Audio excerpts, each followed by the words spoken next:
সোমবার থেকে শুরু হয়ে আগামী 23 জুলাই পর্যন্ত চলবে সামুদ্রিক জলসীমায় মাছ ধরায় 65 দিনের নিষেধাজ্ঞা। এ সময় সমুদ্রযাত্রার প্রবেশপথগুলোতে মনিটরিং জোরদার করা হবে এবং মৎস্য নৌযানের সমুদ্রযাত্রা শতভাগ বন্ধ রাখা হবে। সামুদ্রিক মৎস্য পরিবহন বন্ধের লক্ষ্যে সমুদ্র তীরবর্তী বরফকলসমূহ সীমিত পর্যায়ে চালু ও সমুদ্রের মৎস্য আহরণকারী নৌযান নোঙরস্থলে আবদ্ধ রাখার নির্দেশনা দেওয়া হয়েছে। মৎস্য আহরণে বিরত থাকা মৎস্যজীবীদের আপৎকালীন বিকল্প আয় বা খাদ্য সহায়তা হিসেবে 2 কিস্তিতে 65 দিনের জন্য 86 কেজি হারে 3,11,062 জেলে পরিবারকে ভিজিয়ে বরাদ্দ প্রদান করা হয়েছে।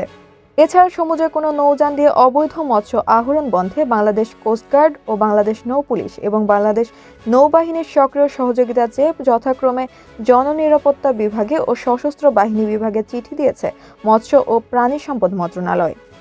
মন্ত্রণালয়ের নির্দেশনায় মৎস্য অধিদপ্তর কন্ট্রোল রুম চালু করেছে এবং বরিশাল, চট্টগ্রাম ও খুলনা বিভাগে 3টি বিভাগীয় মনিটরিং টিম গঠন করেছে।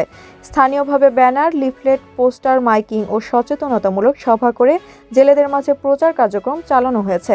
স্থানীয় জনপ্রতিনিধি, মৎস্যজীবী সমিতি ও সংগঠনকে এ কাজে সম্পৃক্ত করা হয়েছে। পদ্মা নিউজ, মবিনা মিম।